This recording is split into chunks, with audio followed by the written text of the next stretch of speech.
Essa edição especial do Divinas Conversas aqui na Casa Fiat Cultura, que é realizado pela Fundação Torino, marca a abertura da exposição Pausa para o Devir. Boa noite a todo mundo. Nesse momento, a Márcia, purtroppo... Vou falar em português e italiano, né? Infelizmente, a Márcia, nesse momento, não pode estar aqui, então eu vou dar início a esse importante encontro Pausa para o Devir, que é a mostra que eu aconselho todo mundo, que é fabulosa. E eu gostaria de lembrar que a Fundação Torino, com a Casa Fiat, trabalhou porque a gente pudesse dar um presente também para a cidade de Belo Horizonte. Então, são 50 anos da Fundação Torino, mas o presente é para todo Belo Horizonte. Agradeço a todo mundo. E agradeço, ovviamente, artista, Stella Barbieri, o curador, Marconi Drummond, e deixo a palavra ao nosso ormai conhecido amigo, aliado, Rogério. Obrigado. Obrigado, Humberto. Obrigado.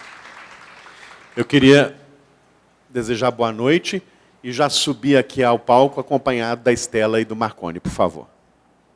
Hoje é a abertura dessa belíssima exposição, Pausa para o Devir, de Stella Barbieri, que mostra seu belo trabalho na companhia de jovens artistas, alunos da Fundação Torino, escola que celebra meio século, 50 anos. Então, esta é uma noite também de celebrar o aniversário da Fundação Torino, nesta casa tão acolhedora e tão querida da comunidade de Belo Horizonte, que é a Casa Fiat de Cultura. Eu queria saudar aqui, então, a Fundação Torino, a Casa Fiat de Cultura, todos os seus funcionários, todos os membros da sua equipe. Queria também fazer uma especial saudação a Luiz e Hélio Vieira, que estão aqui trabalhando na tradução do conteúdo desta nossa conversa para Libras, a língua brasileira de sinais. Hélio e Luiz são pai e filho. Eu fui orientado aqui a fazer a minha autodescrição. Eu sou um homem branco, de cabelo branco, e vou agora mediar essa conversa com Marconi e com Stella. Queria começar pelo começo. Como é que surgiu, como é que foi o processo de produção e, primeiro, de idealização do que nós estamos vendo aqui hoje na Casa Fiat de Cultura. Vamos ouvir primeiro o curador, depois a artista. Vamos lá. Boa noite a todos e todas. Bom, pediram para eu fazer a minha descrição. Eu sou um homem branco, de cabelos grisalhos, estou usando uma camisa clara e uma calça preta. Ok? Bem, queria agradecer à Fundação Torino e à Casa Fiat de Cultura e agradecer a presença de todos vocês. Bem, Rogério, falar da Pausa para o Devir é falar de uma experiência de coletividade. Eu vou contar uma pequena historinha, porque eu acho que assim a gente se imbui do sentido de construção coletiva dessa exposição. Eu fui convidado pela Fundação Torino para fazer uma mostra que celebraria, então, 50 anos, de uma escola, um feito no nosso país maravilhoso, uma escola que celebra o seu cinquentenário, 5 décadas dedicada à educação. E eu falei, bom, eu fui para a Fundação Torino, conversei um pouquinho, ouvi um pouquinho da expectativa, todo o trabalho de curadoria parte de uma escuta atenta, não é? E assim eu fiz com a equipe de educadores, de pedagogos, de professores, de funcionários da Fundação Torino. E eu fiquei um pouco desconfiado que eu não seria essa pessoa para fazer essa curadoria, porque era uma efeméride institucional. Eu falei, olha, o que eu sei fazer, ou pelo menos o que eu acho que eu sei fazer, é guiar vocês num caminho de um projeto expositivo que unificaria os pilares fundantes de toda escola, que é arte e educação. Parece óbvio, mas não é tanto assim. Essas duas palavras andam muito apartadas de um sistema, né, de educação e também de um sistema cultural. São palavras que ficam muito estanques e que a gente precisa cada vez mais aproximá-las. Então, me deram um sinal positivo e me disseram, olha, a gente não sabe como fazer isso. Então, o processo curatorial foi um processo de escuta, foi um processo de compartilhamento, a partir de reuniões, conversas, diálogos, em que a gente chegou nessa perspectiva de criar uma exposição que unificasse essas duas palavras e imediatamente eu lembrei do trabalho da Stella Barbieri, que é uma arte educadora magistral, e eu falei, olha, eu conheço, além de mim, eu preciso de uma arte educadora aliada a esse processo. Eu conheço uma artista maravilhosa, que tem uma experiência bastante densa nesses dois campos, e eu gostaria de apresentá-la para vocês. Nós fizemos uma reunião à distância, a Stella mora, reside em São Paulo, e a partir de uma conversa que foi uma conversa muito fluida, a gente começou a tatear, né, a palmilhar um caminho, né, a ser trilhado a muitas mãos. Fomos a São Paulo, dessas ações que o mundo conspira a favor. A Stella estava exatamente naquele momento apresentando uma grande exposição chamada Pausa, no SESC 14 Bis. Pegamos um avião, todos nós fomos, eu acompanhado de alguns educadores e parte da equipe da Fundação Torino, e fomos visitar, né, a exposição Pausa. Imediatamente, e visitamos também o ateliê da Stella Barbieri, que é o Binar. Imediatamente ali houve uma sintonia, uma sincronia, né, uma harmonia de pensamentos que calhou, e a gente saiu, pegamos o avião de volta para Belo Horizonte pensando, é isso, este é o caminho. Mas ainda a gente não sabia como fazer, o que fazer, como se lembrar 5 décadas, né, de uma escola. Também com encontros coletivos, depois a Stella veio, a gente chegou no seguinte modelo, que eu quero contar para vocês. Faríamos, então, uma exposição, já que era uma exposição coletiva, uma exposição de partilha, que apresentaríamos a obra da Stella Barbieri, por meio do conceito de pausa, e a pausa aqui não é, e a Stella vai poder falar disso muito melhor do que eu, mas a pausa aqui não é imobilidade, é muito pelo contrário, é parar para ver melhor. Né? É uma pausa dinâmica, você pensar o caminho transcorrido dessas 5 décadas e pensar o caminho a percorrer também. Né? Então, um olhar para o passado, mas também uma mirada para o futuro. Então, a exposição contaria com o acervo dessa artista maravilhosa, mas a gente não queria abrir mão da participação da escola. Então, nós convidamos a comunidade escolar, né, professores, alunos e alunas, de produzir, né, um acervo que seria, então, apresentado. Que é esse acervo, parte desse acervo que vocês viram na exposição. Esse acervo surgiu a partir de 3 encontros, 3 obras, oficinas, 3 ativações, todas elas mediadas pela Stella Barbieri. E ela vai contar um pouquinho desses conceitos, dessas oficinas, e a partir daí, dessas oficinas, surgiu parte do acervo que vocês viram na exposição. Então, a exposição ela é constituída, ela está amparada nesse conceito de arte e educação, mas ela também é construída a partir de um acervo da artista e da comunidade escolar. Vou parar por aqui, porque aí a gente volta a falar em outros aspectos da exposição. Bom, boa noite para todo mundo, é uma alegria estar aqui. Também vou fazer minha audiodescrição. Eu sou uma mulher branca, baixa, de estatura baixa, cabelo ondulado, eu estou com uma roupa vermelha, de sapato preto, eu uso um óculos preto com um frisinho amarelo. Bom, primeiro falar da felicidade que é ter participado desse projeto. E quando o Marconi me ligou, quando o Marconi me chama para alguma coisa, eu sempre vou, porque é coisa boa. Então, quando ele me ligou, eu não conhecia a escola, não conhecia a equipe da escola, mas ele falou, Stella, você vai gostar demais dessas pessoas, elas são incríveis. Eu estou encantado pelo trabalho deles, e são umas pessoas geniais. E eu confirmei que era isso mesmo. Então, a gente fez essa reunião online que o Marconi contou, e depois fizemos um encontro em São Paulo, e as coisas foram se desdobrando muito bem. E eu vou mostrar um pouquinho as oficinas, né, eu e Marconi fizemos também algumas reuniões entre nós, desenhamos um projeto de como seria esse trabalho para apresentar para a Fundação. E eu acho muito bonito uma escola que faz 50 anos celebrar esse entrelaçamento entre a arte e a educação, né? Eu acho que é muito bonito ver essa alegria dos estudantes, ver a presença dos professores de arte, que são super competentes na escola, os professores polivalentes. Tem um ecossistema, eu estava conversando hoje de manhã, que quando você entra na escola, você sente um ecossistema bom, sabe? Desde a Margarida, que é a jardineira, até a Márcia, que é a diretora, passando por toda a equipe, a Flávia, que foi uma alegria, que já é minha amiga, assim, a gente tem partilhado muitas coisas, e toda a equipe. Foi uma coisa maravilhosa mesmo, esse convívio. E, durante a minha pesquisa para fazer o Pausa, a ideia da Pausa surgiu antes da pandemia. Foi antes da pandemia que eu fiz os primeiros desenhos, as primeiras maquetes, os primeiros estudos.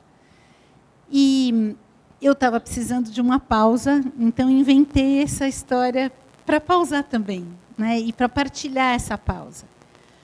E eu tenho uma relação muito forte com a natureza também, e com os povos originários, e eu acho muito bonito esse pensamento dos povos originários, que não separa a relação com a natureza, a cultura e a arte.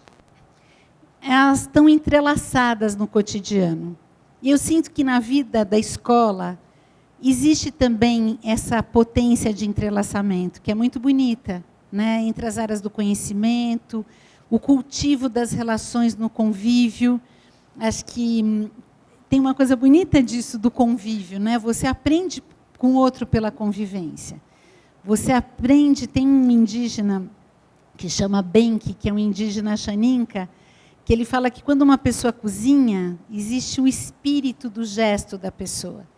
E eu sinto que a gente aprende com os professores da nossa vida por esse espírito do gesto, né? O jeitão do professor abordar, a paixão dele por aquilo que ele estuda. Então, eu sinto que a escola tem essa potência também.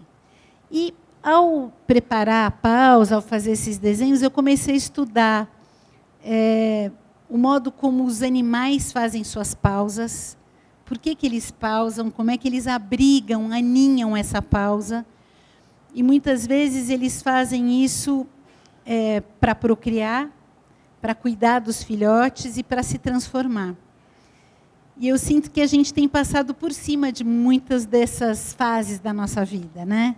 A gente não pausa para respirar, para se transformar, para rever a rota. Então, durante esse processo, eu fui fazendo aulas. Para mim, as aulas, acho que o Marconi falou de um jeito que eu achei muito legal, né? Que as oficinas que eu dou também são obras-oficinas. Acho que as coisas estão entremeadas. E, para fazer esses estudos, eu fui dando aulas sobre isso também. Então, pesquisando a inteligência dos pássaros, as casas dos animais, partilhando isso com as pessoas e criando esses abrigos com as pessoas. E aí a gente foi pegando alguma dessas modalidades artísticas, dessas linguagens, que eu utilizei ao longo do trabalho nessas oficinas. Então, cheguei com o Marconi à conclusão de que seria uma oficina de monotipia, uma oficina de carimbos e uma oficina de criação de abrigos e casulos e tocas, ninhos.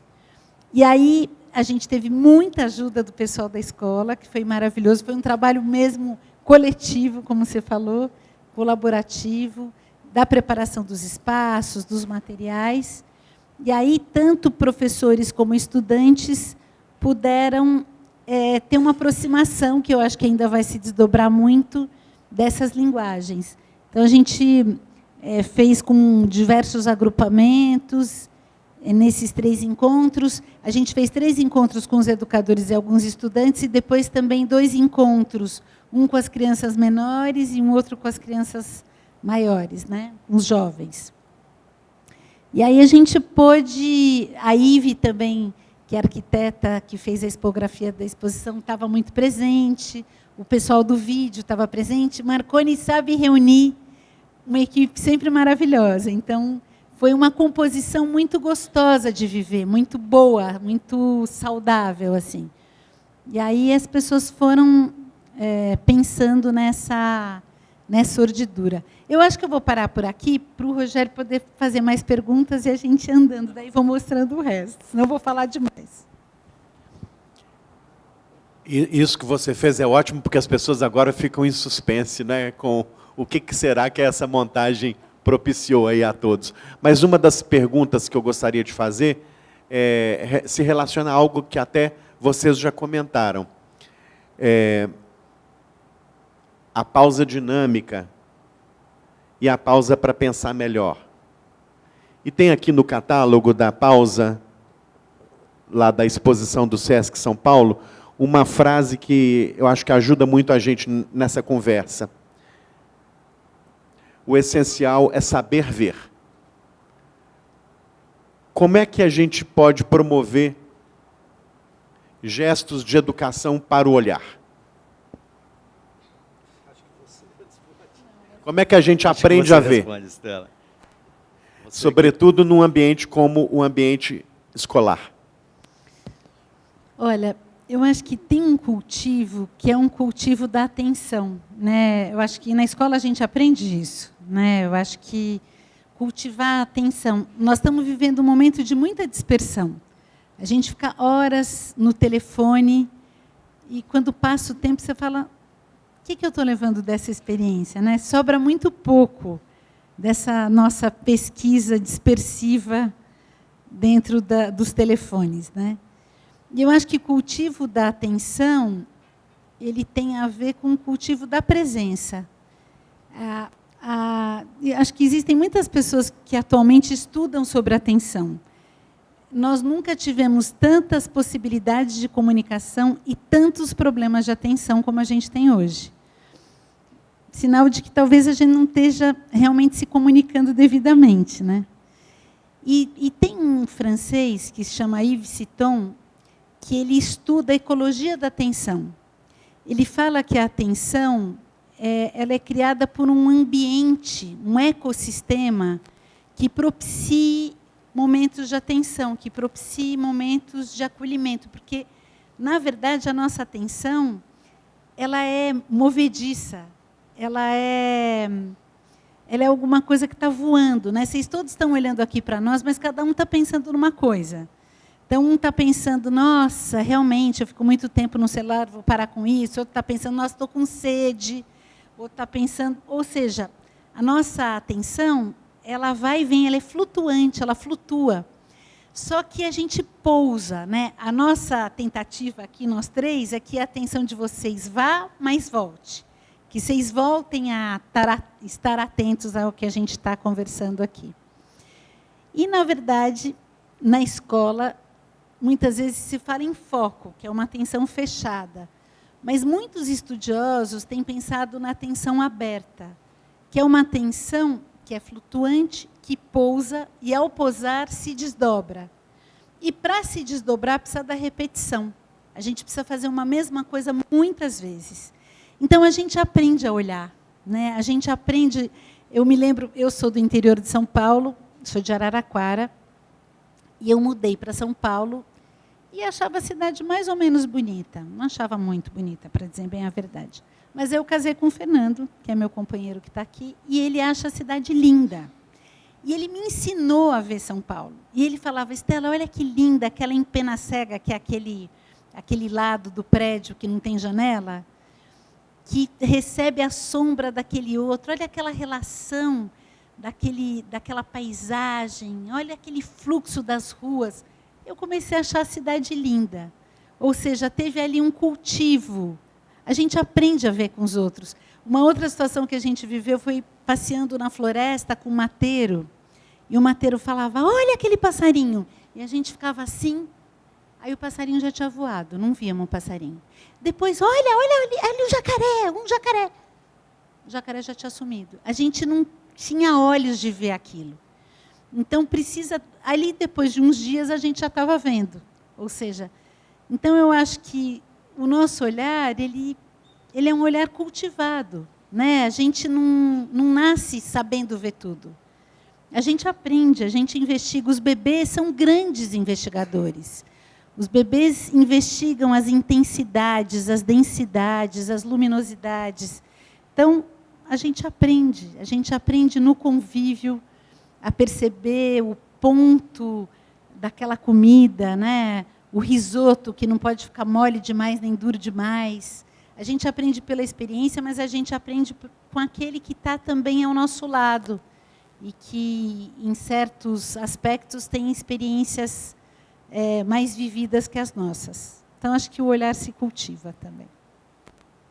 Você falou em atenção, me veio como contraponto a palavra dispersão, né? Que a gente precisa estar atento para ver melhor, né? E repetir esse olhar, e adestrar esse olhar, né? Para que a gente instrumentalize e possa ver o jacaré e possa ver o passarinho, né? Então, hoje a gente tem a nosso favor muitas fontes de informação, ou seja, a gente tem muito para ver, mas eu me pergunto se a gente está instrumentalizado para ver. Quer dizer, porque tudo isso também, se temos muito, também esse olhar está muito disperso, né? Muito desconfigurado e pouco instrumentalizado, né? Existe pouco tempo para absorver toda essa gama, né? Todo esse arsenal, todo esse repertório, né? Que nos é oferecido, mas que também cria uma situação, uma certa angústia dispersiva. Fico pensando um pouco nisso, assim, atenção e dispersão. Com esse olhar afiado, com esse olhar educado, atento e sensível, como é que foi fazer a montagem da exposição? Olha, o Marconi é um parceiro muito bom de trabalhar. A gente vai batendo bola. Você acha que é por aqui, Marconi? Estou pensando nisso. E acho que a gente viveu isso também com a Ive, que é arquiteta, com a equipe da Fundação Torino, desde o nome. Não era a mesma pausa que São Paulo, e, ao mesmo tempo, é uma pausa que celebra a vida dessa escola e que, agora, ao olhar para tudo que viveu, também olha para o futuro. Então, acho que teve aí um grande processo, né, Marconi, para a gente fazer isso acontecer. E para fazer acontecer, a gente precisa se cercar de boas pessoas, boas cabeças, bons pensadores, né? Se existe uma coisa que um curador tem que saber, é se cercar sempre de boas pessoas, bons profissionais, porque o ato expositivo é sempre um ato coletivo. Eu não me canso de repetir isso. Não me canso, né? Assim, essa tradução, né? A gente conclama pessoas, olha, nós temos esse partido curatorial, nós estamos partindo dessas ideias, nós temos alguns fios condutores, mas como isso vira verdade? Né? E por isso que a gente se alia à arquitetura, por isso que a gente se alia ao designer gráfico, por isso que a gente se alia aos montadores, aos iluminadores, aos educadores, e, enfim, todo um exército de pessoas que são capazes de nos ajudar a traduzir essas ideias que eu contei para vocês. Arte, educação, o conceito de pausa, a articulação de um acervo que é proveniente, originado da artista, mas que também é produzido no seio da escola. Como traduzir isso, né, numa arquitetura, né, num projeto expositivo, que seja capaz de comunicar e segurar com pulso firme, né, esse eixo curatorial. Você vai mostrar alguma coisa, não vai? Vou. Então, vamos lá. Então, aqui a gente está na montagem, acho que tem uma presença nesses trabalhos muito grande dos elementos da natureza. Nesse momento do mundo também que está ficando tudo tão digital, né? A materialidade do mundo ser retomada é fundamental, né? As tatibilidades, a gente ativar o nosso imaginário pela potência dos materiais. E aí teve uma iniciativa do Marconi, da Ive, a gente também teve a presença do Gil, que foi o arquiteto que me ajudou a transformar os desenhos e as maquetes numa escala maior. Acho que teve a sabedoria da Ive e do Marconi de transformar essa sala também, né? Quer falar um pouquinho disso, Marconi? Era um espaço pequeno para um sonho grande. Né, e para obras de grande escala, né, os casulos que acredito que a maioria de vocês viram, né, urdidos e construídos de tramas, de materiais naturais, de bambus, de cabaças. A gente tinha esse desejo, né, de criar essas cápsulas de sossego, de transportar para a galeria essas cápsulas de sossego que a Estela chama de casulos, mas que talvez a gente pudesse também chamar de ninhos. Eles podem ganhar vários nomes, né? São estruturas volumétricas, escultóricas, penetráveis, que abrigam cadeiras de balanço e que estão ali a serviço de uma experiência sonora, que depois também eu acho que a Estela pode falar. Então, para um espaço arquitetônico muito pequeno e para o desejo de instalação de objetos escultóricos de grande escala, e que tinha uma fatura, uma artesania, uma manualidade que dependia também de artesãos, né, de pessoas que têm essa lida, né, com essa artesania.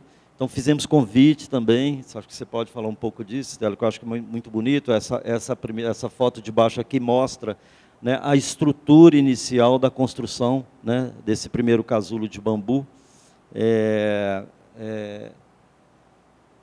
E a exposição, ela, além dos casulos, a gente tinha também o desejo de apresentar uma sala de vídeo que demonstrasse a potência desse projeto, ou seja, todo esse processo das oficinas foi capturado via vídeo e depois se transformou, né, num vídeo que não é exatamente um vídeo documentário, eu acho que é muito mais um diálogo audiovisual, né, com o nosso projeto, né?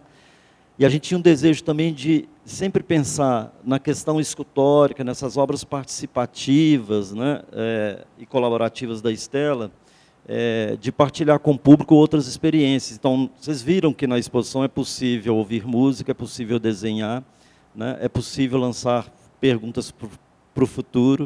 O que mais que é possível? É possível desenhar na lousa, né? É possível dançar. É possível dançar.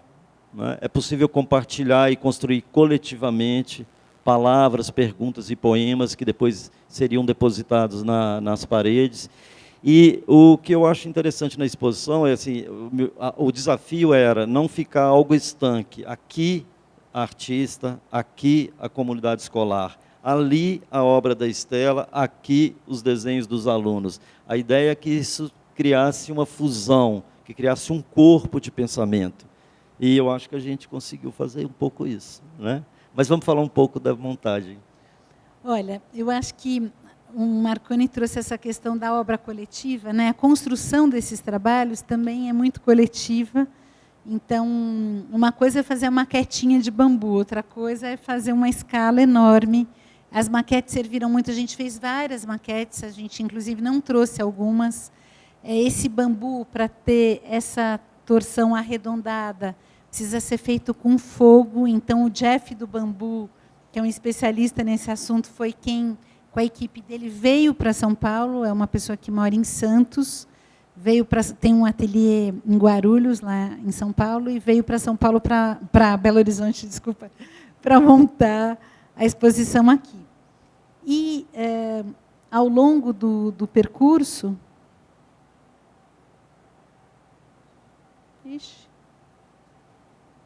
consegui. Bom, ao longo do percurso, a gente teve muitos colaboradores. Então, essas cabaças que vieram da Bahia, elas tiveram uma pintura feita pela equipe da Fundação, que fizeram uma pintura por mergulho, mergulhavam, punham ganchinhos nas cabaças e mergulhavam, primeiro numa tinta preparatória e depois nesse tom vermelho. E aí, nessas linhas, que eu acho que é uma instalação linda também, essas cabaças ficaram secando. E eu tinha esse sonho, eram 3.500 cabaças, e depois o Ronaldo e o Wilton, que são da equipe da Márcia e do Guilherme, nos ajudaram. Depois veio também um apoio da Paula e da Sabrina, da escola, para nos ajudar. E era engraçado, porque a gente... Não é uma coisa rápida de fazer. Então, os rapazes que estavam ajudando falavam assim, Estela, para o Natal vai dar certo. E eu ficava muito aflita. E a gente amarrava, e eram 2 nós. O Marconi falou, quem que inventou esse negócio? Porque eram 2 nós, para o negócio não escorregar. Então, tinha todo um jeito de fazer. E a ideia é essa variação, né? Muito bonito, porque cada cabaça tem um formato, cada cabaça tem um peso, né? Então é muito bonita a relação entre elas. Foram 3 dias de imersão e depois essas oficinas continuaram com os professores da própria escola. Isso gerou um acervo muito rico. Foi muito difícil, né? A gente não podia apresentar todos os desenhos, né, em virtude do espaço pequeno que a gente tinha, mas foi maravilhoso assim, entender como que essa tradução sobre esse conceito de pausa foi feita por eles. Né? E não foi nada fácil escolher, gente. Eu era uma pessoa mais sim e o Marconi fazia a curadoria. Ainda bem que tinha o Marconi.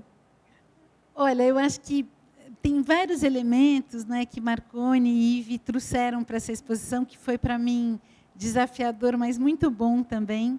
Primeiro que a gente fez essa exposição num tempo recorde. A de São Paulo eu demorei 1 ano e meio para fazer e muito tempo montando. E aqui a gente fez num espaço de tempo curto. Mas uma das ideias foi uma pintura mural com um desenho, porque, de certa maneira, esse diálogo com o desenho está posto o tempo todo. Acho que é um diálogo que, para mim, é muito presente nos meus trabalhos. Apareceu muito no trabalho dos alunos também. Quando eles faziam monotipia, tinha muito mais presente o desenho do que a mancha, porque a monotipia também pode ser pela mancha, né? Então, acho que foi a presença do desenho no meu processo é muito poderosa, assim. Acho que ela define, ela me coloca junto da ideia. E aí o Marconi e a Ive tiveram a ideia de fazer esse painel que, ao mesmo tempo que expande a exposição, dialoga com ela. E aí eu fiquei desenhando, feito uma louca, não chegava. A Ive deu uma ideia de um desenho que eu já tinha feito, mas eu não estava gostando muito. E eu queria fazer como se fosse mesmo um espelhamento, que o desenho dialogasse com a construção. E aí mandava para o Marconi: o que você acha desse, Marconi? Aí ele falava: acho que é mais por aqui, Estela, acho que é mais por ali. Aí o Fernando também dava lá os palpites dele. E aí o Matheus, né? O Matheus, que é um muralista maravilhoso, que já trabalha na escola, fez um trabalho lindo projetando o meu desenho na parede e pintando. E ficava pintando numa beiradinha ali, um negócio que corria risco. Mas ele foi grande. Em cima da escada, né? Ali em cima. Então, também, e acho que tem também a luminária, que é um outro jeito de desenhar com a luz, que foi desafiador para nós, ter uma luminária como um elemento ali dentro, mas que, no fim, foi muito bacana. Acho que ficou dialogando muito bem com o todo. Então, o desenho está presente no trabalho dos estudantes e no meu trabalho, no trabalho das construções e no próprio vídeo. Acho que ele é um elemento estruturante. A exposição é, claro, um convite para o olhar, para os olhos, né? Mas ela convida também outros sentidos a participarem daquela experiência. A prova disso é que, para receber o público logo na entrada da exposição, nós temos as cadeiras de balanço, para que o corpo possa experimentar também outras experiências, viver outras aventuras, escutar sons e palavras distintos, enfim. Então, aí, vários são os sentidos convidados a participar dessa exposição. Eu queria uma reflexão de vocês sobre a interação que essa exposição pode promover com o corpo do público. Ela se constitui num corpo formado pela artista e pelos jovens artistas, trabalho que se fundiu aí nessa mostra, e ela convida corpos para passarem por ela, tendo todos os seus sentidos ativados. De fato, a exposição ela tem um aspecto multissensorial, né? Mas, na verdade, assim, eu acho que o que irradia esse aspecto é a obra dessa artista, né? Acho que essas questões são muito caras para você, não é? Acho que a experiência do seu trabalho se dá a partir desses sentidos, Rogério, que você aponta, né? Eu até vou convidar a Estela depois para falar sobre o sentido, você falou da cadeira de balanço e por que, né, ela não é um mobiliário, um simples mobiliário de apoio à exposição, né, ela está intrinsecamente associada a uma história, né, de construção do seu trabalho. Mas também era um desejo muito grande de partilha. Eu falei em partilha, falei em convivência, né, falei em coletividade. Quer dizer, que se essa ideia nasce, né, de uma experiência curatorial a partir de um convite de uma artista que tem um repertório e de uma comunidade escolar que lida com a arte e educação como eixo fundante, né, da experiência investigativa, a gente queria muito que tudo isso reverberasse no público, né, e que essas obras, se não estavam finalizadas, se completariam na experiência do público. Então, observe que na exposição tem uma certa incompletude, né, e que se torna corpo quando o público topa essa aventura de ser investigativo e de estabelecer esses diálogos com a obra da Estela, ou com o trabalho dos alunos. Então, é uma obra em expansão, né? É uma obra em constante expansão, né? E por isso que se pode fazer perguntas que são construídas, escritas, dissolvidas, complementadas, né? Por isso que se pode desenhar numa lousa, você deixa um pequeno rabisco, um esboço, uma garatuja, e alguém que você nem conhece vem e complementa, dialoga com este desenho, ele é apagado, depois outro desenho nasce, né? Por isso que a gente tem um vídeo que partilha essas experiências, que você se vê também, né? Eu acho que quem é que não tem uma memória da escola, né? A escola fica permanentemente na nossa história. Não há quem não tenha afeto pela escola que passou, né? Esse centro formador de pessoas, né? O lugar da investigação, o lugar da construção do aprendizado. Então, a memória oral, né, as sonoridades que estão veiculadas também, né, a Estela maneja vários repertórios, né? Você tem ali trabalhos autorais, sonoros autorais, mas sempre pautados e articulados a partir de uma pesquisa prévia, que eu te convido também a falar um pouco disso. Mas, então, é uma exposição de partilha que essa sensorialidade, ela se complementa, ela é um convite, e ela só dá certo se o público topa, né, entrar nessa aventura que está ali posta. Eu acho que a vida das pessoas é muito interessante, né? Eu gosto muito de ouvir as histórias das pessoas. Eu acho que a gente aprende muito com o outro, ouvindo as biografias. Então, no Biná, que é o meu ateliê do Fernando, onde a gente tem em São Paulo uma espécie de um centro cultural, que é o nosso ateliê, mas também nós damos aulas, recebemos pessoas. A gente fez, uma vez, uma ocupação no Museu da Língua Portuguesa, que era uma ocupação aberta para a Estação da Luz, é um museu que tem no centro da cidade de São Paulo, e aberta para a rua. E é um lugar com grande contingente de pessoas em situação de rua. E essa ocupação era para ouvir as narrativas de invenção, como é que as pessoas inventaram as suas vidas. Mesmo nos dissabores, a gente vai fazendo escolhas, e vai, às vezes, fazendo escolhas dolorosas, mas que a vida vai se desmembrando, né? E era interessante porque aquele lugar era um lugar de contar histórias. E aí as pessoas em situação de rua chegavam e falavam: é aqui que eu posso contar minha história? E, na verdade, elas só queriam ser ouvidas, elas só queriam contar a história. E elas estavam muito cabisbaixas, mas quando elas iam contar a sua história, elas mudavam a posição do corpo. Porque era um épico, a história de cada um de nós é um épico. Quando a gente conta a nossa história, a gente traz elementos únicos. E eu sinto que a possibilidade de você ouvir outras histórias é uma possibilidade de você se recontar a própria história.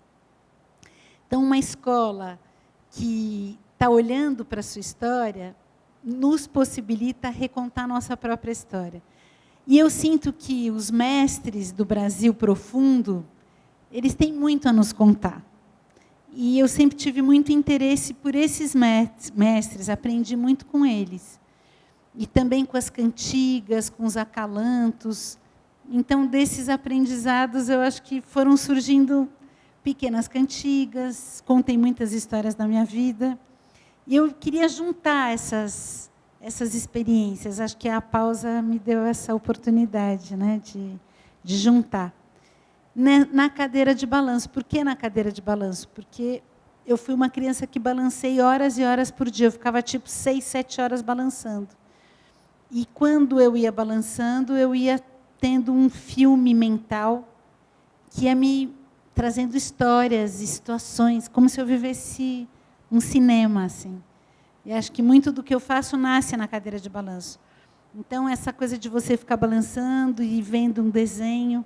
Então, em 2014, eu comecei a pôr essas cadeiras nas minhas exposições para que as pessoas pudessem ficar lá, para que não fosse uma coisa de passagem, mas que elas pudessem, ao balançar, ficar olhando os trabalhos. Acho que é isso. A gente conversando, muitas referências. Vocês devem ter tido isso também, né? Ao olhar para essas volumetrias, o que a Estela chama de casulos, né? Porque elas parecem com algo que nos é muito familiar, né? A organicidade dessa arquitetura. A gente pode localizar várias fontes. E eu me lembrei assim de um trabalho que, quando eu vi, me assustou muito, um trabalho do Lúcio Costa, do arquiteto Lúcio Costa, feito nos anos 60, para a Trienal de Milão. E eu estava contando isso para a Estela e tentando estabelecer um paralelo com a ideia dela de pausa, né? O Lúcio Costa propõe para a Trienal de Milão um trabalho chamado Ripossatevi, que em português pode ser algo como um convite que pode soar algo como repousai, né?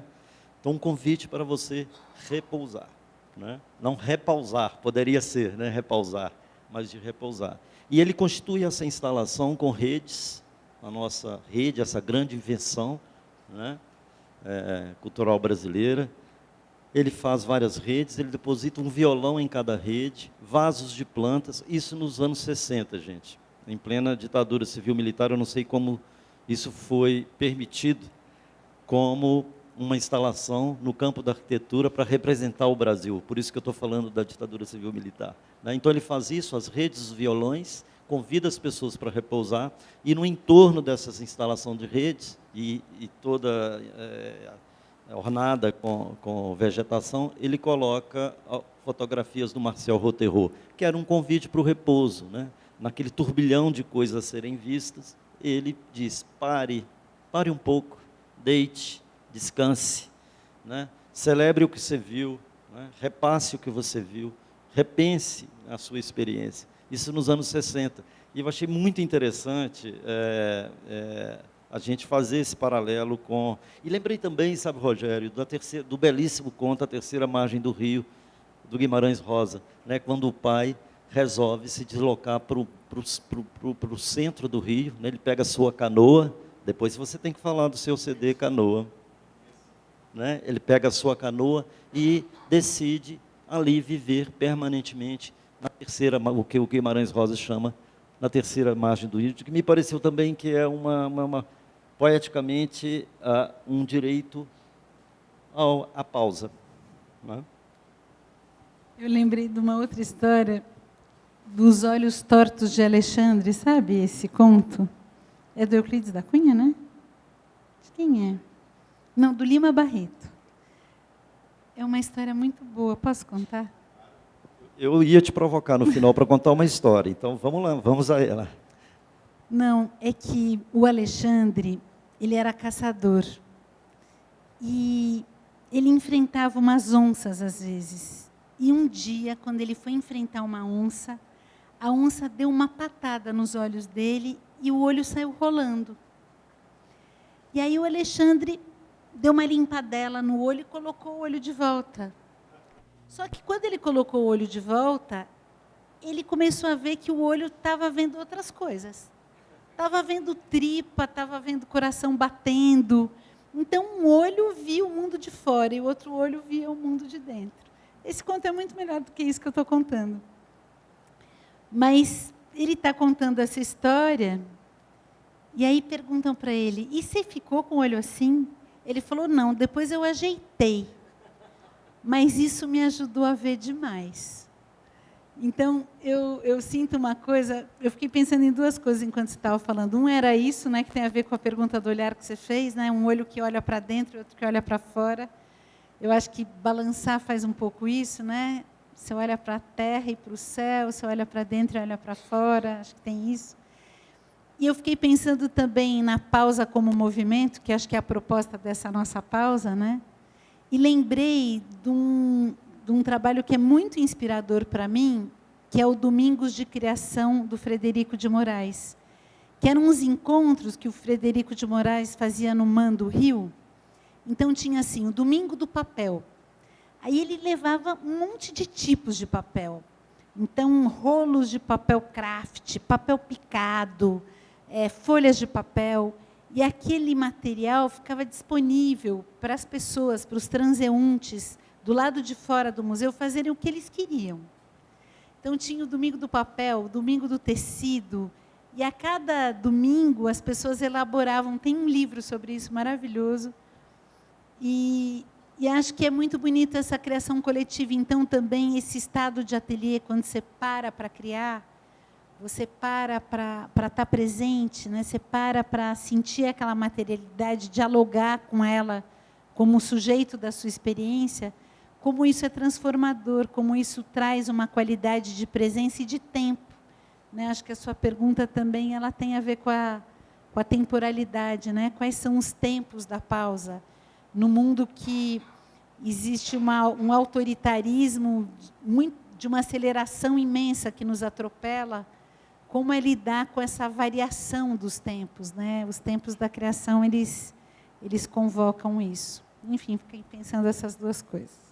Nós falamos de corpo, e o corpo é a nossa casa, e a exposição fala das casas, dos ninhos, dos casulos, das moradas, não é isso? E tem também entre os textos relativos à sua exposição, algo que faz uma relação com tudo que foi dito aqui. A casa como canoa, não é isso? A casa que balança. A casa que propicia também esse espaço, mais que um lugar, esse espaço para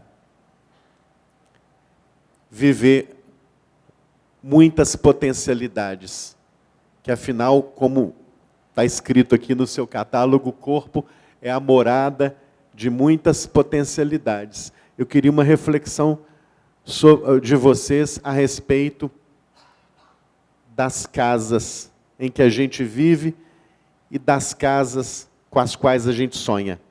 Olha, me ocorre uma coisa, tem um psiquiatra, ele é, na verdade, que é um grande estudioso da psique humana, mas também do corpo. Ele chama Paulo Machado, e ele estuda muito uma visão hindu do corpo e dos pontos de energia, e ele fala uma coisa bonita.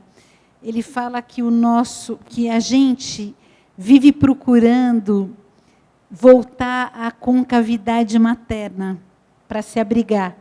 Então, quando a gente está cansada, a gente se aninha na cama, e as crianças bem pequenas se enfiam embaixo dos lugares, né? Embaixo da escada, embaixo da mesa. E, de alguma maneira, a casa é isso de novo, né? É uma concavidade que nos abriga. Né? Uterina. Uterina, isso. E, por outro lado, eu acho que o corpo é que abriga as nossas experiências. Então, aquilo que não ficou corporificado, passa. Né? Os aprendizados que não ficaram no nosso corpo, você não acessa. Tem uma frase do Rubem Alves, que foi um grande educador, que falava que aprendido é o que ficou depois que tudo já foi esquecido. Então, não fica tanto, mas o que fica, fica no corpo. E volta quando você sente um cheiro, quando você sente um gosto, quando você ouve uma canção, quando você ouve um poema. A arte acorda muito isso na gente. A arte dá uma sacudidela nesse corpo, ela atualiza essas experiências.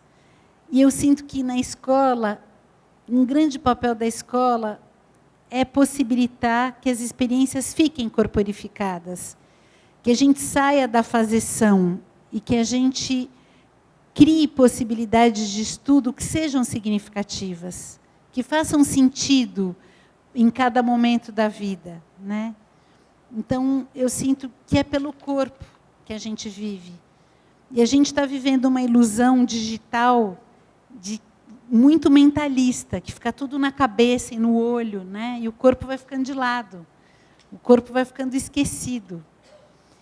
E eu sinto que esse esquecimento do corpo não é saudável. Esquecimento do corpo saudável é aquele quando você vai ao cinema e esquece o seu corpo relaxado, porque você está vivendo intensamente o cinema. Ou quando você lê um livro e aquilo te sequestra de tal maneira que você já não está mais nesse lugar, você está em outro lugar. E aí são outras relações com o corpo, onde a experiência vivida fica no corpo, né? Então, eu acho que esse é um trabalho que realmente lida com o corpo, com o embalo do corpo, com o ritmo do corpo, com a fabulação que movimenta a nossa experiência interna. Então, acho que ele traz as questões do corpo. Tem uma outra provocação, que essa eu acho que pode abrir novas janelas aí na nossa conversa, que é a seguinte: nós estamos falando de pausa, e a expressão a frase é, olhar o tempo livre como instrumento para a emancipação. Eu acho que essa janela é boa. Eu queria que vocês refletissem sobre esse tema. O tempo livre, a pausa, como uma chance, uma oportunidade de subversão, de emancipação, de surpreender a nossa própria história.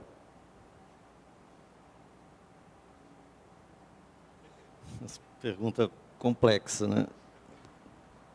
A emancipação, né? Assim, o direito à pausa, o direito ao sossego, né? O direito a criar espaços que você pode se recolher, né? Que você não precisa ser tão eficiente, tão efetivo, né? A gente vive numa sociedade que lida com a questão da produção exacerbada o tempo todo, né? E a gente tem pouquíssimo tempo de recolhimento. E esse recolhimento, né, que é esse estado de pausa, né, para você entender como que você está palmilhando o mundo, né, os caminhos que você está percorrendo, né, as relações que você está tecendo com o outro, né, a sua lida com o conhecimento, né, a gente vai dando respostas muito efetivas e o tempo todo imediatas. Você falou em fazeção, é isso, né? Há um imediatismo, assim, uma resposta imediata, como se a gente fosse capaz de fazer isso o tempo todo. É preciso entender que a gente tem direito à pausa, né? E essa pausa produtiva, a pausa que é emancipatória, e que, às vezes, é a pausa que você tem essa capacidade até de dizer não para certos processos que nos são, né, impostos, e que a gente não tem, às vezes, capacidade reflexiva, a gente simplesmente responde aquilo, né? Eu quero isso faz sentido para mim, né? Acho que são perguntas que a gente tem que fazer. Então, a gente tem que emancipar mesmo. Não sei se respondi. Certamente respondeu. Não, eu fico pensei em tanta coisa enquanto você ia falando, mas eu fico pensando que tem um posicionamento político. Tem muita gente que não tem direito ao sossego, né? As pessoas que moram na rua, por exemplo, precisam dormir de dia, porque de noite é perigoso dormir, você pode ter alguma surpresa desagradável, né? Ou mesmo pessoas que trabalham manhã, tarde e noite, incessantemente. E acho que existe essa política nefasta da ultraprodutividade. E muitos pensadores têm falado sobre a autoescravização. Outro dia eu estava conversando com a Flávia sobre isso, né? Antes, quando a gente não tinha o telefone no celular que você levava para todos os lugares, você esperava para ligar para uma pessoa. Você estava na rua, estava trabalhando, depois você ligava. Agora, se você não responde na hora, a pessoa já acha que você está sendo desrespeitoso, né? Então, tem uma autoescravização da gente ficar o tempo todo ligado, tendo a falsa ilusão de que a gente está sendo produtivo. Mas produtivo para quê? Né? Qual é o sentido disso? E acho que pausar deliberadamente é uma maneira de se nutrir também, de respirar. E existem estudos neurológicos que dizem que a outra operatividade, ela lida com um lado utilitário do cérebro, que é o lado da realização, da coisa prática. Mas a pausa ativa um outro lado do cérebro, que é o lado da invenção, que é o lado da criação, que é o lado de poder olhar para as coisas por outros pontos de vista, né? Então, acho que tem um posicionamento político que, às vezes, a gente acha que você, navegando na internet, está tendo liberdade. E, na verdade, a gente está sendo ultra manipulado, né? E como é que a gente lida com isso, né? Com essa manipulação? Vendo mais do mesmo, com dificuldade de furar uma bolha que a gente está totalmente imerso. Como é que a gente faz um outro caminho, né? Um caminho de olhar para dentro também. Eu vou fazer agora uma última pergunta para que depois a gente possa fazer circular o microfone. E essa última pergunta tem a ver com a segunda parte do nome da exposição. Nós falamos muito da pausa, mas a exposição é pausa para o devir. A pausa ajuda a construir aquilo que ainda não é, aquilo que ainda não está. Certamente, ajuda a construir para o que virá, né? Essa latência, né, de você ter o direito de frear o movimento para pensar os próximos, né, para onde você quer ser lançado, né, para o que virá. Então, tem muito esse sentido, né, numa exposição que celebra uma escola, mas que celebra também, né, a obra da Estela, de pensar como que a gente quer construir esse caminho, como que a gente quer pavimentar, né, este caminho, né. É tempo de... A Márcia falou uma coisa muito interessante. A gente não consegue responder o que será no futuro, porque sequer a gente tem a capacidade de construir as perguntas. A gente não tem as respostas. E porque a gente nem consegue construir as perguntas que a gente pensa para o futuro. Então, é um pouco isso, sabe, Rogério? E você, Estela? Eu acho que as perguntas, eu estava pensando exatamente nisso, quer dizer, as perguntas são o grande X da questão, né? Quando você fala assim, e se eu fizer isso de outro jeito? E se eu mudar essa sala inteira? E se o Dewey falava que para a gente aprender, a gente precisa furar a normalidade, né? Então, para a gente aprender, a gente precisa fazer perguntas que ainda não têm resposta. E, muitas vezes, na educação, a gente corre o risco de fazer perguntas com respostas prontas. E as crianças e jovens não fazem isso. Eles furam a normalidade, né? Então, acho que pausar é uma possibilidade também de inventar outras perguntas, de olhar para a realidade e problematizar diferente, né? E acho que a gente está precisando muito disso, porque a gente está repetindo coisas muito antigas, né? Guerra é uma coisa tão velha, uma guerra, né?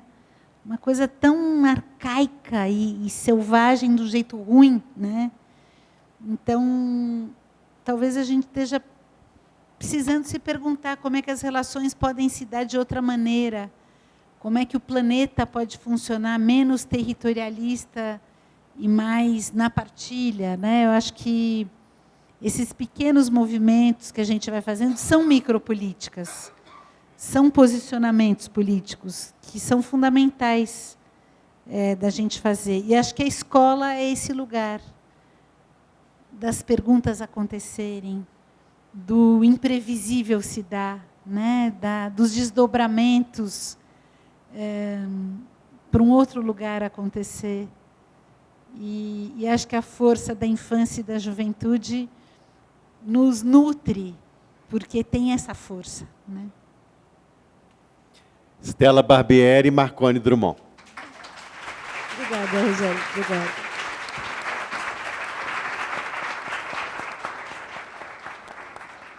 Eu queria agora convidar aquele ou aquela que quiser fazer uma pergunta, propor uma reflexão, já tem ali.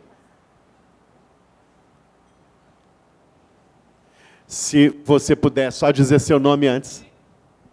Meu nome é Simone, eu sou neurologista, então eu gosto muito dessa parte cognitiva, né?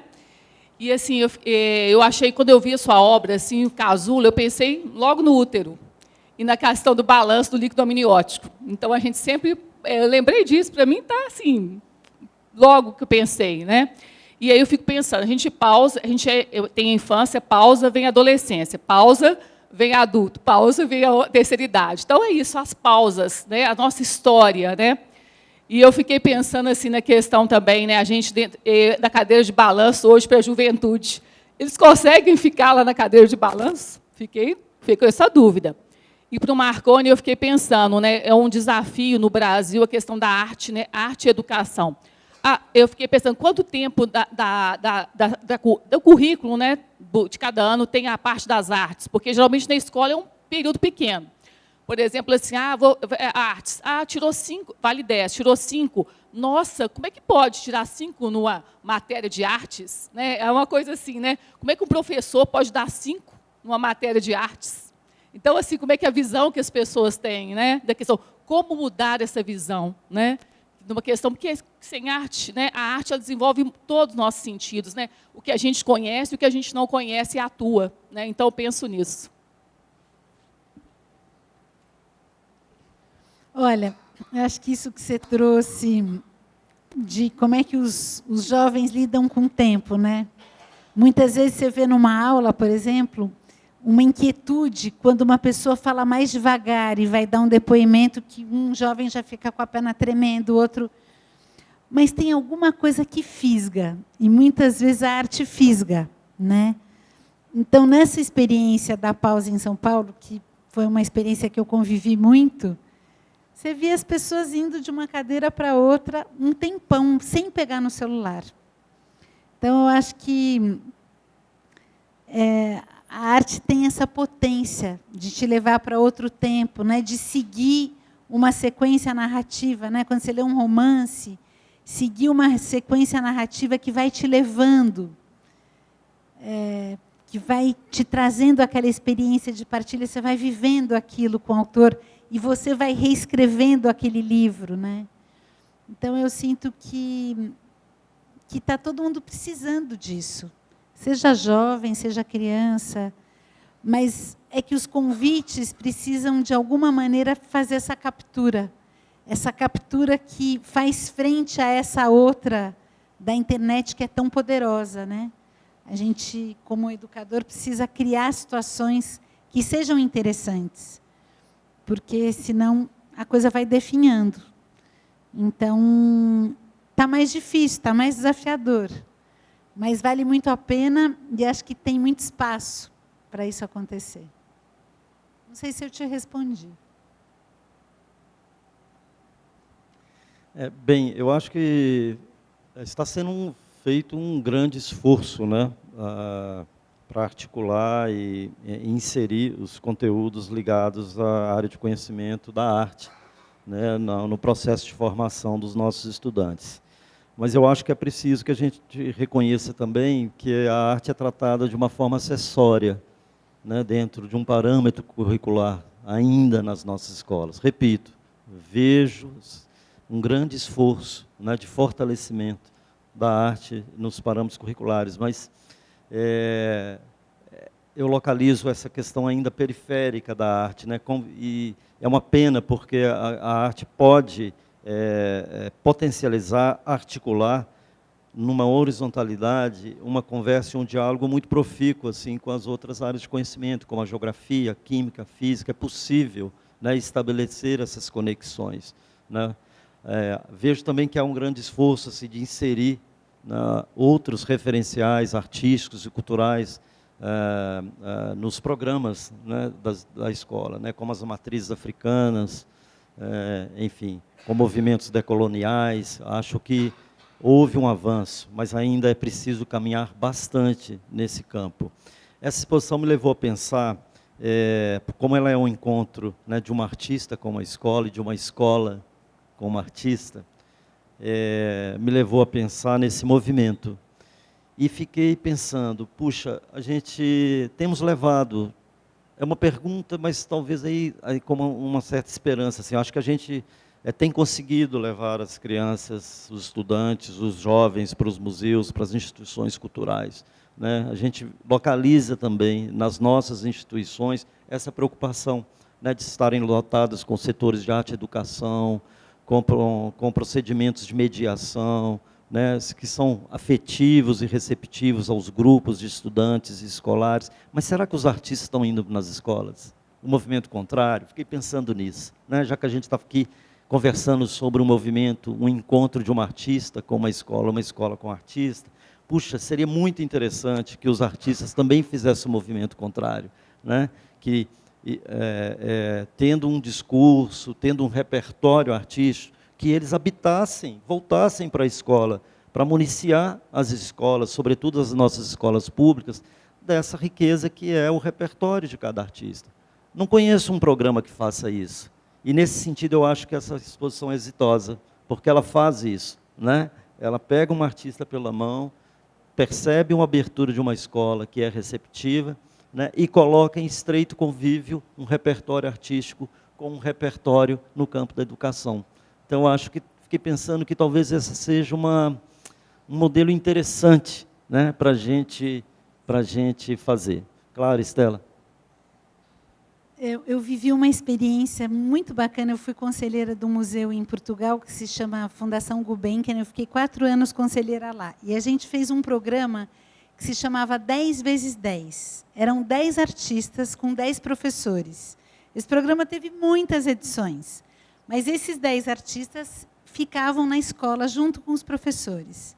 Então, por exemplo, tinha um músico junto com um geógrafo. E eles foram estudar as placas tectônicas pelo som. Então, eles pegavam conteúdos curriculares e faziam entrecruzamentos. E foi uma experiência maravilhosa. Depois tem em São Paulo também uma outra experiência, que é o baile, que agora tenho feito várias parcerias, que é de levar os artistas para a escola também. E os artistas estarem presentes. Mas eu, a minha vida inteira, trabalhei em escolas e em museus. Com 17 anos, eu comecei a ser artista e trabalhar em escola e em museu. E a arte na escola é um deslocamento, é periférica, é um estranhamento. Mas a educação no museu também é. Existe muito preconceito em ambos os lugares. Então, a educação dentro do museu, ela precisa de um batalho também. Acho que aqui a Casa Fiat tem um trabalho muito sério com a educação, tem um grupo de educadores permanentes, mas isso é sempre uma luta. E eu trabalhei em grandes instituições, que eu tive a sorte de coordenar equipes permanentes e implementar educativos permanentes, mas eu saí, o negócio, se não tem alguém lutando lá, vai degringolando. Então, é uma luta. E, em outros lugares do mundo, você vê que isso é tratado de outra maneira, né? Por exemplo, no Japão, a gente, como educador, é recebido pelo prefeito de Tóquio. E aqui, educação não é muito assim. Então, eu acho que a gente tem muito o que caminhar. Eu acho que tem tido muitos movimentos dos museus, das escolas, mas não é uma guerra ganha essa, é uma luta. Temos uma pergunta aqui. Ótimo. Só quero fazer um registro que eu acho que é muito importante nesse momento. Nós estamos aqui numa edição especial do projeto Divinas Conversas, que é um projeto também da Fundação Torino, que faz com que um escritor ou uma escritora esteja dentro da escola, né? Então, desde o seu início, Divinas Conversas recebeu a sua primeira convidada, nossa sempre amada Marina Colassante, e depois dela vieram Antônio Prata, Mia Couto, Conceição Evaristo, Flora Thomson Devô, João Zanello Carrascosa, Antônio Carlos Sequinho, Humberto Werneck, Jacinto Lins Brandão. É mais uma experiência de contato, de relação entre arte, nesse caso a literatura, e escola. Vamos lá. Quando a gente está falando de exposições, autores e tudo mais, a gente sempre tem essa questão de imaginar que o processo criativo do artista ele acontece deslocado da rotina, né? Fora do cotidiano, ali num processo como se ele ficasse, se recolhesse em algum lugar e depois, pronto, saiu esse projeto.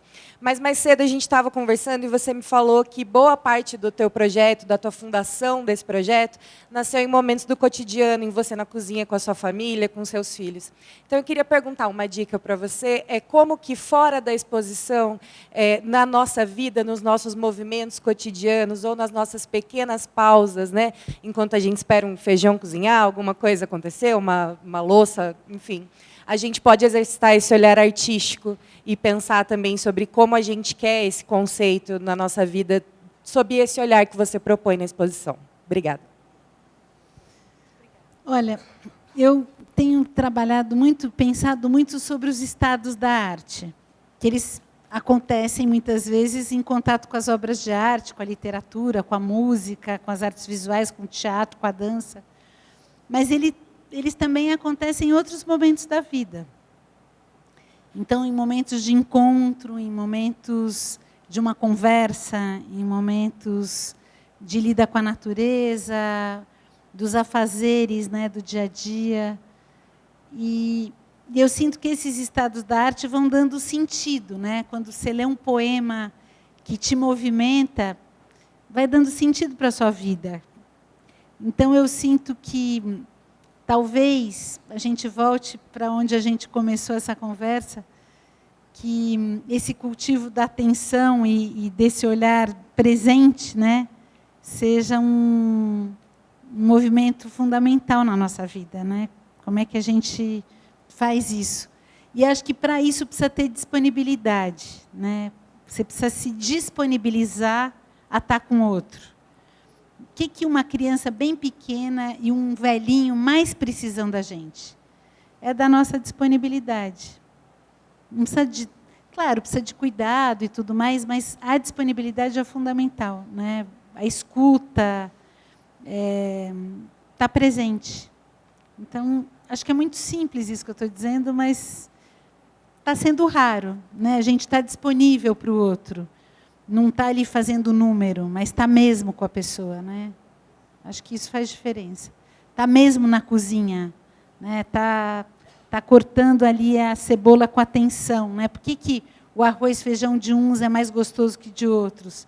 Tem ali uma alquimia que se dá no cuidado daquele preparo, né? Na intimidade. Acho que tem uma intimidade que a gente vai tendo com as matérias da vida, assim, que é pela repetição, pelo reencontro, pela persistência, né? É preciso persistir. Eu acho que isso é muito bonito dessa escola, que elas são pessoas persistentes, né? Tem esses encontros com a literatura que, de novo, tem outro e tem outro. E acho que com a gente foi assim também. Elas persistiram conosco e por isso deu certo. Marco, quer falar? Tem mais uma pergunta aqui. Pergunta. Meu nome é Marilza, já há um tempo aposentada, para uma pausa e um recomeço com os ateliês. Para mim foi muito importante essa pausa que eu dei, e desses anos todos na insistência da arte e educação aqui no Brasil, muito difícil. Sou formada em artes plásticas, arte audiovisual, vários cursos que eu já fiz, mestrado e etc. E tal. Mas o que me traz aqui, nesse momento, é essa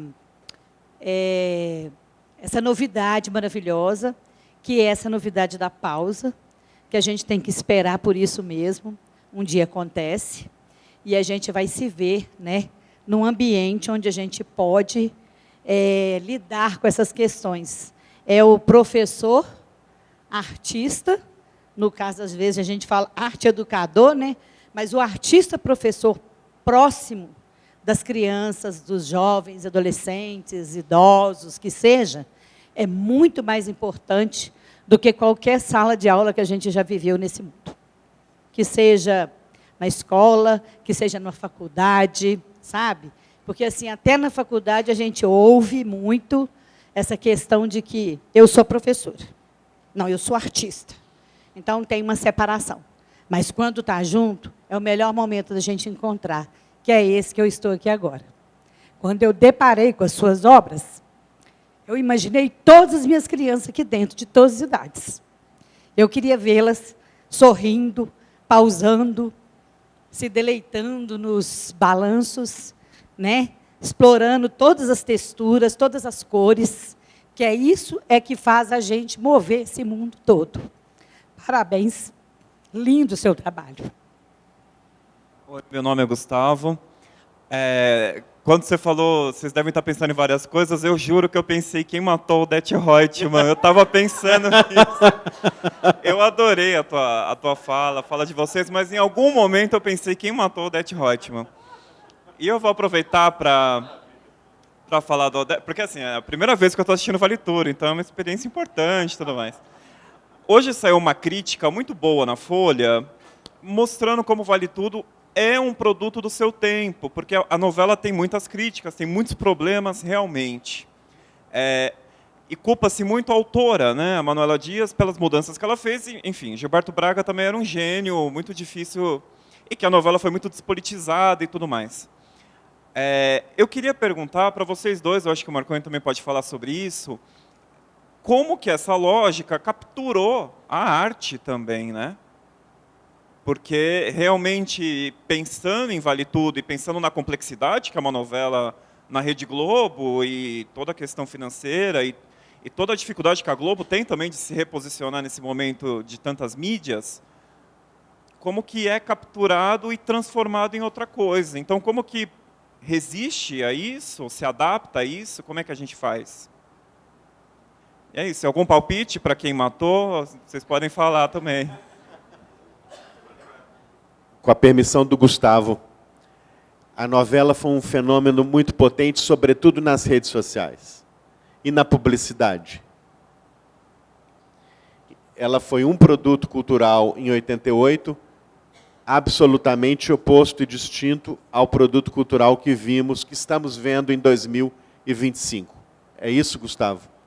É a novela como exemplo, claro. Como que essa lógica ela é captada e precisa ser transformada para ser rentável? Porque não deixa de ser arte. A novela é um grande produto da arte brasileira, né? A gente tem isso, é maravilhoso, né? Se a gente pegar a história. Foi agora? Olha, eu acho que a gente está vivendo uma grande estrutura mercadológica, né? Eu acho que isso de tudo ser captado para o mercado está transformando muito as relações, né? A relação fica o tempo todo, vão aparecendo produtos na novela que antes não tinha, né? Novela passa no Instagram, você leva a novela para tudo que é lado, né? Então, o ritual de assistir a novela, que as pessoas se reuniam para assistir a novela, se encontravam para isso, é outra experiência. Acho que as coisas mudaram. E acho que isso também, muitas vezes, a gente encontra nas escolas, quer dizer, e nos museus. O mercado financeiro, muitos dos diretores dos museus atualmente são do mercado financeiro e são colecionadores de arte. Então, essa lógica do mercado, ela está entrando em todos os lugares. É uma lógica poderosa. E isso acho que pode ser usado para uma coisa transformadora, mas pode ser devastadora também, e eu acho que agora ela entra de uma maneira muito subliminar, né? Você não vê que a cerveja está ali, mas ela está ali. Então, o tempo todo os produtos estão misturados com as novelas, né? E acho que isso tem uma perversão. Então, tudo vira comércio, né? As relações viram comércio. E isso tem um lado que a gente precisa olhar para ter um posicionamento crítico, né? Para ter um posicionamento que desvele essas camadas de adulteração das relações, né? Então, acho que tem a arte permeada pelo mercado o tempo todo, e de um jeito que a gente não percebe, muitas vezes. Então, tem aí uma manipulação que é muito perversa, né? E eu vejo isso nas escolas também. Muito do mercado financeiro estão comprando escolas. Eu acho que porque escola é um bom negócio. E, às vezes, pouca preocupação com a educação. E muitas também preocupadas com a educação. Quer dizer, não dá para você só nivelar, né? E você tem canais de televisão fazendo trabalhos incríveis, né? Como é que a gente vai olhando para isso? Quais são os critérios? O que eu vejo é que é, muitas vezes, indiscriminado e sem critério. E, por isso, é muito manipulado e perverso, né? Você vai sendo estimulado a consumir os produtos de uma maneira que você não percebe que você está sendo manipulado. Acho que isso é perverso.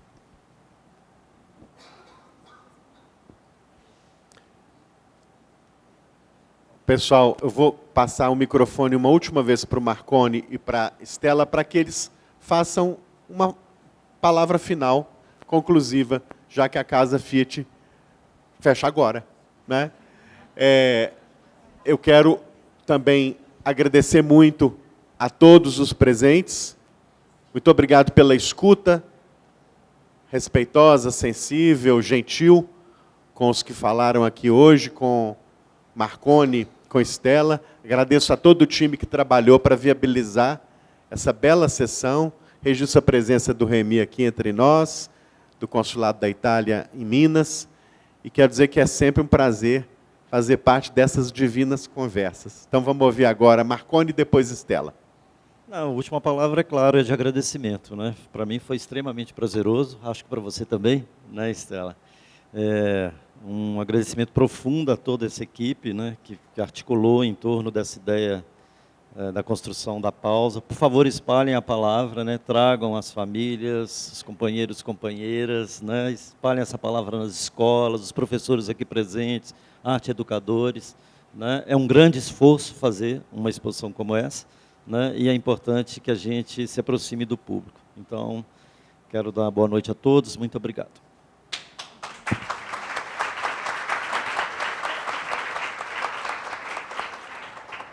Bom, eu também quero agradecer o Rogério, muito obrigada pela sua condução, foi uma delícia. Agradecer ao meu amigo Marconi por mais essa. Um fiel companheiro em todas as agruras, né? E agradecer demais a Fundação. Eu fiz grandes amigos aqui, que eu vou cultivar essas amizades. Agradecer muito à Casa Fiat também, a todas as pessoas que se envolveram. A gente contou com equipes maravilhosas, a Ive, a Márcia, o Ronaldo, o Wilton, e tanta gente da Fundação, Verônica, a Paula, muita gente. Então, queria agradecer demais. E é uma grande celebração mesmo da arte e da educação, desse encontro, desse entrelaçamento. E isso acho que faz bem, né? E obrigada a vocês pela escuta, pela presença. Muito obrigada. Marconi Drummond, Estela Barbieri. Boa noite. Obrigada.